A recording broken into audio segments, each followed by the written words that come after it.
चीखना चिल्लाना नहीं चाहिए।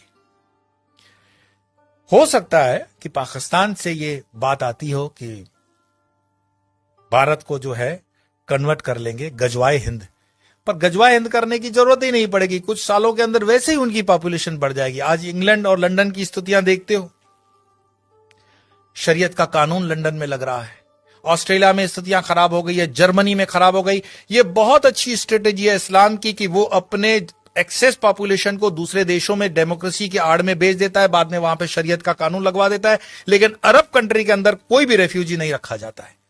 मैं एक रिपोर्ट देख रहा था बीबीसी की, शायद बीबीसी की रिपोर्ट थी, जहां पे सऊदिया का जो वर्टिकल शहर बन रहा है उसमें कई गांवों के लोगों को मरवा दिया उसने, ऐसा आरोप है उन पर।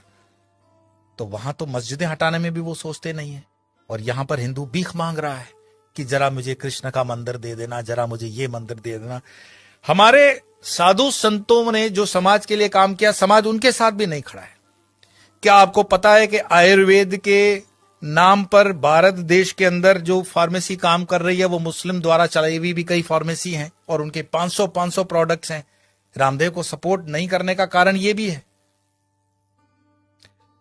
हमदर्द का एक टॉनिक है सिंकारा, उसको प्रमोट करते हुए कम्युनिस्ट पार्टी के कुछ नेता कहते हैं कि यह शक्तिवर्धक है। उनको पूछो तुम्हें कैसे पता चला यह शक्तिवर्धक है, कोई लेबोरेटरी टेस्ट है? एलोपैथी के कंपैरिजन में जो रामदेव बाबा को कहा गया था कोरोना के कंपैरिजन में, वो चीजें सब पर लागू होनी चाहिए। क्या आपको पता है सोनू निगम जैसा कलाकार जो पिछले कई सालों से फिल्म इंडस्ट्री के अंदर बेहतरीन आवाज दे रहा है, उसने जब खुले से कहा कि इस अजान के कारण मुझे तकलीफ होती है, इंडस्ट्री में उसको काम मिलना कम हो गया, क्योंकि बॉलीवुड की इंडस्ट्री आज भी इस्लामिक फंडामेंटलिस्टों द्वारा डोमिनेट है। मैं आपको और बता दूं, जिन दिनों शाहरुख खान, सलमान खान, आमिर खान स्ट्रगल कर रहे थे, गोविंदा सुपरस्टार था, और गोविंदा को नीचे करने के लिए उसकी जोड़ी में चलने वाली करिश्मा कपूर को आमिर खान के साथ एक फिल्म दे दी जाती है परदेसी। गोविंदा की जोड़ी को तोड़ा जाता है और उसके बाद उदय होता है सलमान खान, आमिर खान और शाहरुख खान का समय, क्योंकि इंडस्ट्री डोमिनेटेड है इस्लामिक लॉबी द्वारा। ऐसे कई मैं आपको उदाहरण दे सकता हूं, लेकिन मुख्य बात क्या है? क्या हमारे हिंदुस्तान में सारे मुसलमान खराब हैं? यह कहने का अर्थ नहीं है। हमारे हिंदुस्तान के अंदर आजम जी, प्रेम जी जैसे भी इंडस्ट्रियलिस्ट हैं विप्रो के, उन पर आरोप भले लगे कि वो मुसलमानों के हितों की ज्यादा सोचते हैं, हिंदुओं की नहीं, पर मैं इस पे नहीं जाऊंगा। परंतु यहां मुसलमान न सिर्फ बढ़ रहे हैं, सुख संपन्नता के साथ बढ़ रहे हैं, ऐसा उस रिपोर्ट में कहा गया है। तो दुखी कौन हो रहा है? दुखी हो रहा है हिंदू। हिंदू क्यों दुखी हो रहा है? क्योंकि वो कर्महीन होकर के जीना चाहता है और बेवजह की फालतू चीजों में वो अटका हुआ है। अपनी ना तो वो स्किल को डेवलप कर पा रहा है और अपने हर छोटे छोटे उद्योग को छोड़ता जा रहा है। आज जब हम अपने आश्रम का भी काम करवाते हैं तो लेबर ढूंढने में हमें तकलीफ पड़ जाती है। देश के अंदर कोई बेरोजगारी प्राइवेट सेक्टर में नहीं है, लेकिन कोई रबिश होते हैं जर्नलिस्ट जो अपना खीसा गर्म करने के लिए, जनता को गुमराह करने के लिए अलग अलग रिपोर्ट्स देते हैं। देश के अंदर आज भी उतना ही रोजगार है, अगर युवान ठान ले तो बहुत कुछ कर सकता है, लेकिन जो आप जगह खाली करते हो वो दूसरा आता है।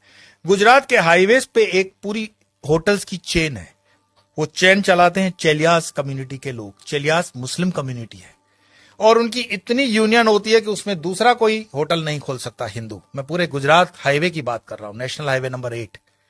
साल में सिर्फ 2-3 दिन ये होटलें बंद होती हैं। आपकी ताकत नहीं है कि इस इलाके में कुछ काम कर सको, और उनके होटलों के नाम जो रखे जाते हैं इतने मिसगाइडिंग होते हैं कि आपको पता भी न पड़े कि ये हिंदू की है कि मुस्लिम की है। होटल का नाम होता है भारत, नव Gujarat, Tulsi, Kabir, Jai Hind, Sarvodaya, dine in, dine out. किसको पता पड़ रहा है ये इस्लामिक माइंडसेट की होटल है? लेकिन सारे ट्रक ड्राइवर जानते हैं ये अपने वाले की है। लेकिन हिंदू को इतना बुद्धि नहीं होता कि ये किस होटल में जा रहा है, क्या खा रहा है, क्योंकि जीवन भर हमने हलाल खाने के लिए ही ठेका ले रखा है। हिंदू को इतना स्वाभिमान नहीं है कि वो कह दे कि जो मैं खान पान खाता हूं तो मेरे प्रोडक्ट पर तुम लोग सात्विक, राजसिक या तामसिक का लेबल लगाओ। भाई सात्विक है तो उसको ऑरेंज कर दो, राजसिक है तो उसको लाल कर दो, तामसिक है तो उसको काला कर दो, वेजिटेरियन का ग्रीन तो है ही। हर चीज पे हलाल लगा हुआ है और हलाल का तुम्हें मलाल भी नहीं है। तो कितने भी तुम प्याज लहसुन को मत खाओ, लेकिन ये हलाल खाते हुए तुम्हारे बच्चे जो हैं क्या बन रहे हैं?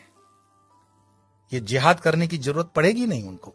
ये साधु संतों को भी सोचना पड़ेगा कि तुम शेर को भी घास खिलाओगे, गाय को भी घास खिलाओगे, क्षत्रियों को भी घास खिलाओगे और ब्राह्मणों को भी घास खिलाओगे।